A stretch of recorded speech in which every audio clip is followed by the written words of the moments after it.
टाकताय तुम्ही। एका मेंढरा मागे 100 मेंढरं निघतात, पण ह्या समजाचा शेवट खाटक्याच्या सुरीखालीच होतोय। पण जर तुम्हाला भिकेचे डोहाळे लागले असतील आणि एवढी चांगली नोकरी सोडून बाहेर डोकं फोडायला जायचं असेल तर मग खुशाल जावा। आमचं आम्ही बघू, शिराळकर हाय आम्ही, हार नाही मानणार। या बी संकटावर तोडगा काढून मात करू। बाईसाहेब चुकलं आमचं, आम्हाला माफ कर। वय बाईसाहेब, आम्ही नाही जाणार फॅक्टरी सोडून। आम्ही नाही कोणाचा उकसावण्याला भूलणार, आम्हाला इकडेच काम करायचं। प्राजक्ता, तू खरंच आमचे डोळे उघडलेस। लई मोठी चूक होत होती आमच्याकडनं, ती तू थांबवलीस। आमची नोकरी, आमचा संसार वाचवलायस तू, खरंच मानलं तुला।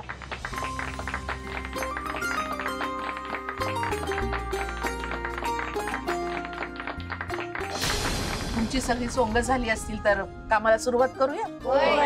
चला। मानलं पहिलं, बघता बघता डाव फिरवलंयस। वा वहिनी, काय भन्नाट भाषण दिले तुम्ही। हा व्हिडिओ तर छप्परतोड व्हायरल होणार बघा। छेव, आपली फॅक्टरी जिंकली हेच माझ्यासाठी लय आहे। बसतात, तुम्ही आईंकडे जावा आणि त्यांना मदत करा। मागं पडलेलं काम भरून काढा आणि समद्यांना दाखवून द्या शिराळकरांची जिद्द। ओनली एमएस राय, सुट्टीच नाही।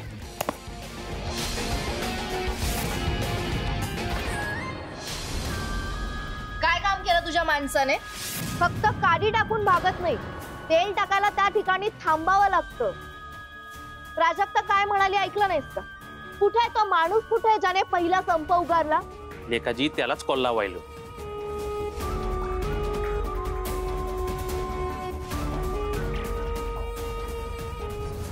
हॅलो दादा, केली का नाही कमाल? शिराळकरांच्या फॅक्टरीतला संप यशस्वी झाला। काय डोंबल्याचा यशस्वी झालाय तो संप? त्या प्राजक्तानं सगळ्या बायकांना परत बोलवून कामाला लावलं सुद्धा। दर यायला ती पैलवान प्राजक्ता आडवी येते, प्रत्येक प्लॅनचा कान का पाडती नुसतं। म्हणूनच आता तिला कुस्तीपासून लांब नाही ठेवायचं। म्हणजे आखाड्याच्या बाहेर प्राजक्ता कोणाचंच ऐकत नाही। तिला थांबवणं अशक्य आहे, पण आखाड्यात तिनं ऑलरेडी बंदीची शिक्षा भोगून झाली आहे, त्यामुळे तिला नियमानं खेळावं लागलं। त्याच नियमांचा लगाम घालून ताब्यात घ्यायचंय त्या पैलवान प्राजक्ताला। आता तिची सुट्टी करायची ती आखाड्यात।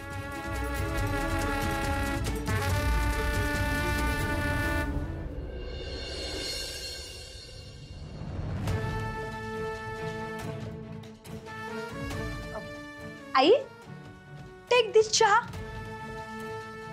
लई पाऊस होता ना आज, शिराळकर सांगत होते फॅक्टरीत व्हेरी व्हेरी टायर्ड झालं, लई वर्कलोड, त्यात त्या बायकांचा संप, लई टेन्शन आलं असेल नाही तुम्हाला?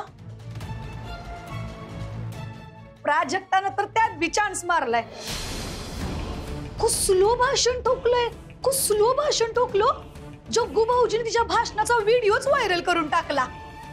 एवढी बडी पब्लिक टेलिंग, सिंगल हँड मध्ये संप मिटवलाय प्राजक्तानं।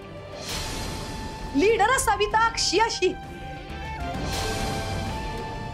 काय पण म्हणा, पब्लिकला वाटायला की तीच फॅक्टरीची मालकीण आहे। असं मी नाही आई, पब्लिक म्हणायलंय। आता त्यांना कोण ऍडवाइस करणार नाही का? जेवण कुकिंग झालं की मी तुम्हाला सांगते। हा, तोवर टेक दिस टी, ठेवते इथे। हा, अहो मीनू, तर हे काय तुम्ही कशाला करायचंय? मी आणली असती की। अगं तू काय काय करायलीस? घरातली कामं, मला सांभाळणं, आज तर योगासनं बी शिकवलीस मला। खरंच काल फक्त तुझ्यामुळे माझा जीव वाचलाय। माझी लई मोठी चूक झाली ग प्राजक्ता, मी तुला चुकीची समजले। पण तरी बी तू मला नेहमी सांभाळून घेतीस, माझ्याशी किती चांगलं वागतीस.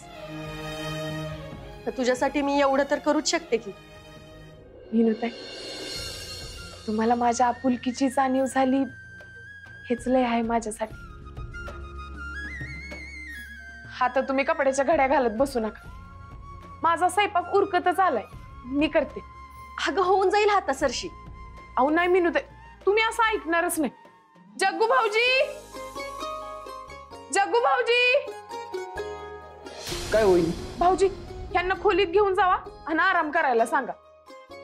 सांगितलं ना मी आराम करायचं म्हणून, ऐकतच नाही. चल.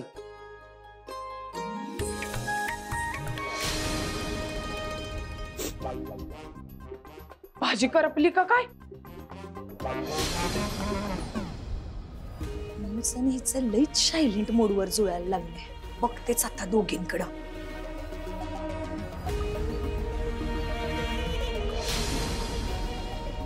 प्राजक्ता, ए प्राजक्ता, तू कर हा कुकिंग. मी घालते कपड्यांच्या घड्या.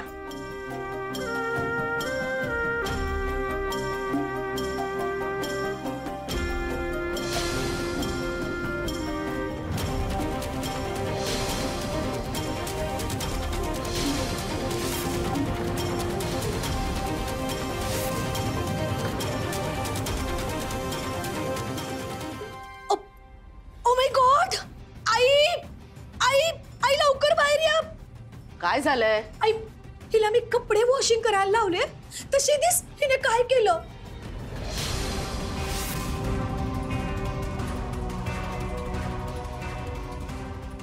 हिला कपडे वॉशिंग करायला आवडले नाही तर तुमची साडी फाडून टाकली.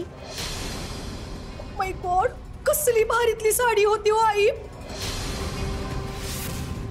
प्राजक्ता, व्हॉट दिस अगं? अहो नाही नाही आई, जाऊ मी कापड धुत होती ना तो नव्हती फाटली ही साडी. Yes yes, now you only telling this only. I knowledge. आई, हिला फॅक्टरीत जायचं होतं की नाही, म्हणून सगळी कामं व्हेरी व्हेरी हरी आणि घाईमध्ये उरकली आहेत हिनं.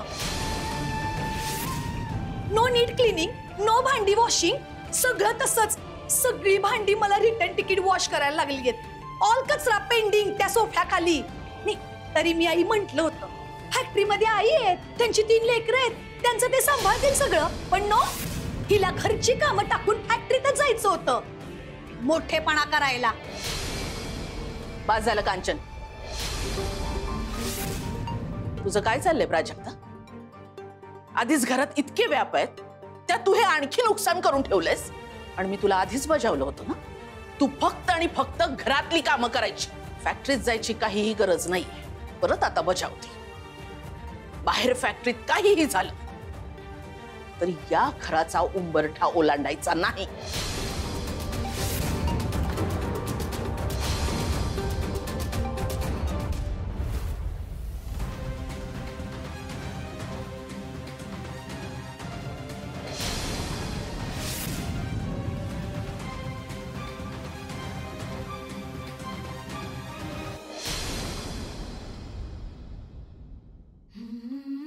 हे घे. हे काय? बक्षीस आहे तुझं. बक्षीस? कसलं? अगं आज एवढं मोठं मैदान मारलीस तू.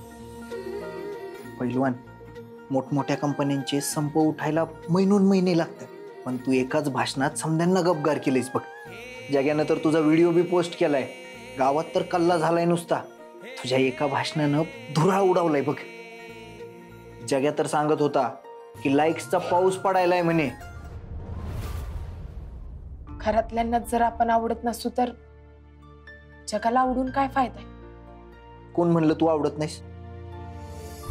बाकीचे गेले रंकाळे, मला तर तुलाही आवडतेस.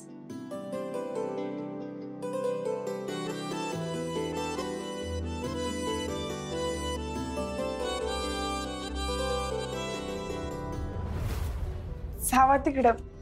का? जवळ आई माझ्यावर खुश होत नाही, त्यांना समाधान मिळत नाही, तवर कंच्या विजयाचं कौतुक नाही वाटणार मला. खरंच नशीबवान आहे बघाय. माझ्या प्रेमापेक्षा जास्त तुला तिच्या समाधानाचं कौतुक भारी. आणि तू काळजी करू नकोस, एक दिवस तिला बी तुझं कौतुक वाटणारच बघ. हा, पण तवा असं म्हणू नको की जावा तिकडे म्हणून. काय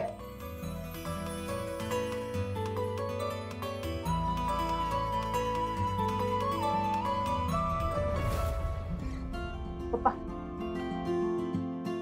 बरं का निलू, आज फॅक्टरीत काय झालं माहितीये का? आपल्या प्राजूनं भाषण केलं आणि असलं खणखणीत सुनावलं ना समद्यांना, फॅक्टरीतल्या समद्यांची डुसकी एका झटक्यात ताळ्यावर आणली तिने. आली हा, सगळ्यांची डोसकी ताळ्यावर आली. काय भाषण करून संप मिटवला तुमच्या त्या आगाऊ कार्टीनं. आता तिचाच संसार लटकलाय, त्याचं काय? हा, तुम्ही गप्पा बसाव. पप्पा, मी काय म्हणते, तिला फॅक्टरीत जायची गरजच काय होती? असाच आगाऊपणा चालत राहिला तर कसं व्हायचं तिचं? निलू, तू अजिबात काळजी करू नकोस. अगं आपली प्राजू समजूतदार बी हाय आणि खमकी बी. सबूत दिलाय तिने मला की आता डाव अर्धवट सोडणार नाही, म्हणून संसार निगुतीने सांभाळणार. आणि मला पुरा विश्वास आहे तिच्यावर.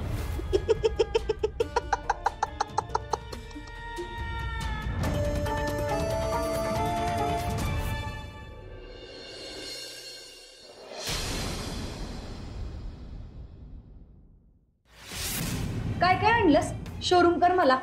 या बघा की ताज्या भाज्या आणल्या. What is? पालेभाज्या? पावसाळ्यात पालेभाज्या खराब होतात, एवढं नो नॉलेज? अहो, पौष्टिक असतात पालेभाज्या, त्यात जीवनसत्व असते. शिवाय या पालेभाज्या मी आपल्या ओळखीच्या मावशीत का नाही त्यांच्याकडनं घेतल्या, त्यांच्या स्वतःच्या मळ्यातनं आणल्यात त्यांनी. एकदम ताज्या. बरोबर, मला नको टीचिंग करू जास्त. उरलेले पैसे कुठे आहेत?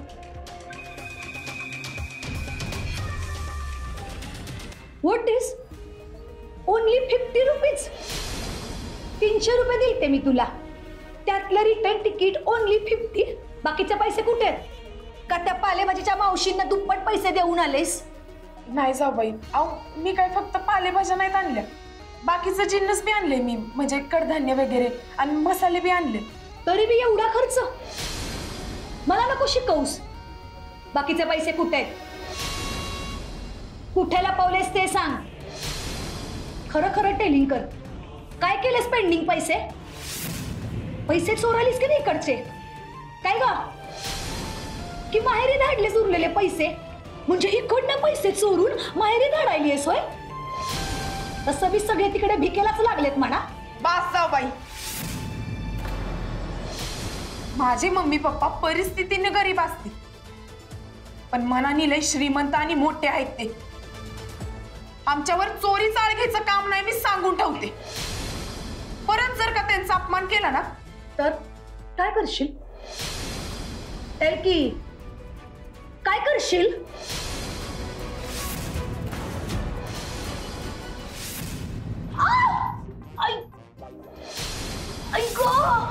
जाऊबाई, लागलं की काय तुम्हाला? जाऊबाई, बाजूला लागलं म्हणजे हात मोडला माझा. तुझ्यामुळे झालंय, सोडणार नाहीये मी तुला.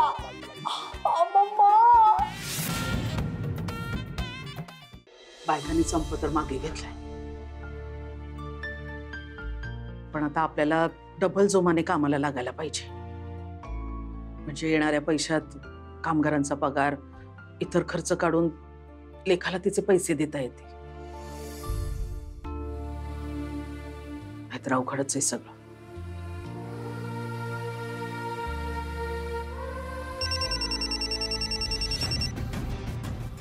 कांचन, काय झालं?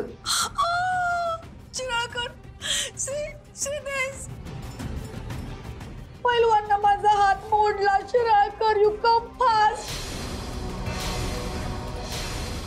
लय दुखतंय का? थांब कांचन, मी ताबडतोब निघतोय आणि घरी येतोय.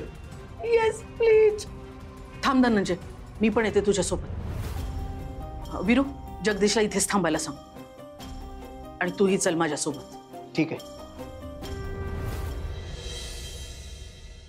कांचन, कांचन, कांचन, लय लागलंय का? लय पेनिंग व्हायलंय. मागे वीरू भाऊजींचा हात मोडला होता तेव्हा त्यांनी हे वापरलं होतं. माझ्या नशिबाचं गुडलक चांगलं म्हणून मला हे सापडलं, नाही तर माझं काही खरं नव्हतं. शिराळकर, कसलं लागलंय बघा हे, पण हे समजा हिच्यामुळे झालंय. ही कसली गुंडगिरी आहे का तुझी प्राजक्ता? आई, अहो मी काय बी नाही केलेलं, त्याच आल्या माझ्या अंगावरती धाव. मी बाजूला सरले आणि त्यांच्या त्या पडले.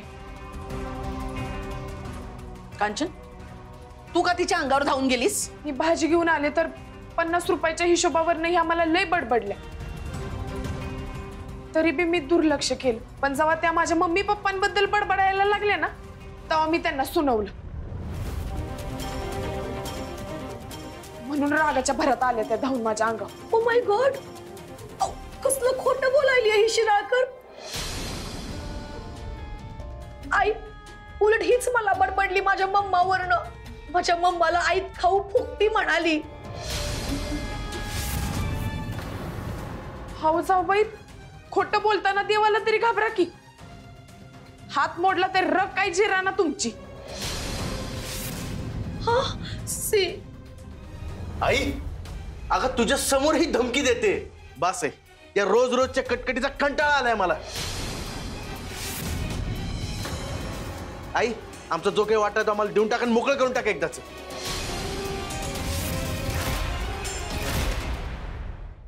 कसला वाटा? तुमच्या खोटारडेपणामुळं भुर्दंड आईनं का भोगायचा?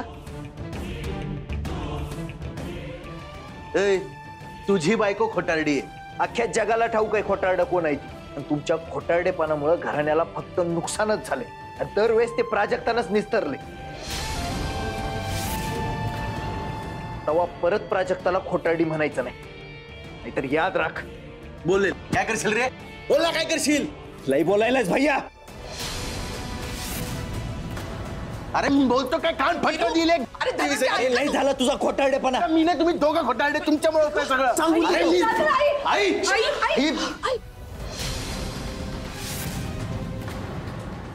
आई आओ.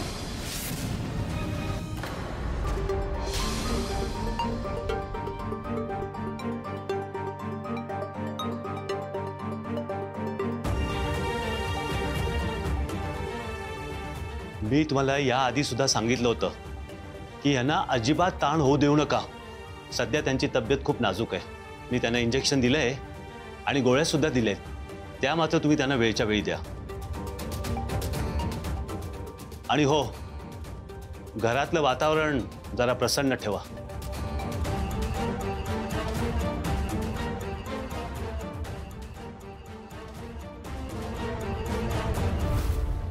प्राजक्ता, पाणी आण. शिराळकर, व्हॉट दिस? माझा असा हँडब्रेक झालाय, आईंचं असं झालंय. काय चाललंय आपल्या इन हाऊस मध्ये? मला काय विचारते? ज्यांच्यामुळे झालंय त्यांना विचार की. भैया, अरे डॉक्टर काय आता कानडीत सांगून गेलेत का घरात शांतता ठेवा म्हणून? कशाला उगाच वाकड्यात शिरायला? गप पडा की आता.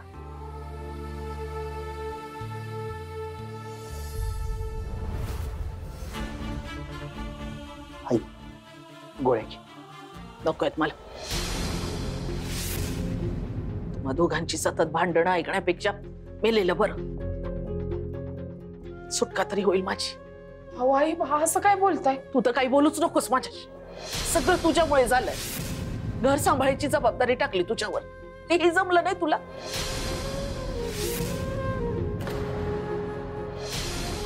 तुझी कुस्ती काय बंद केली?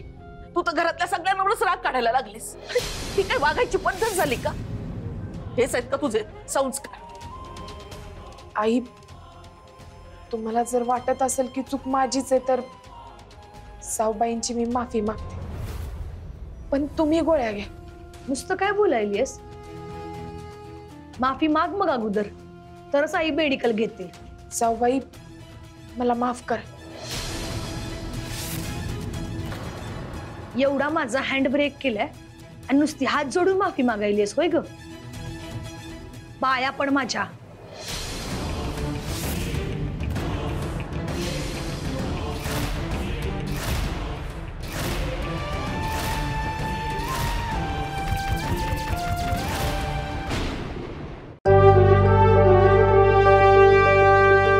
ग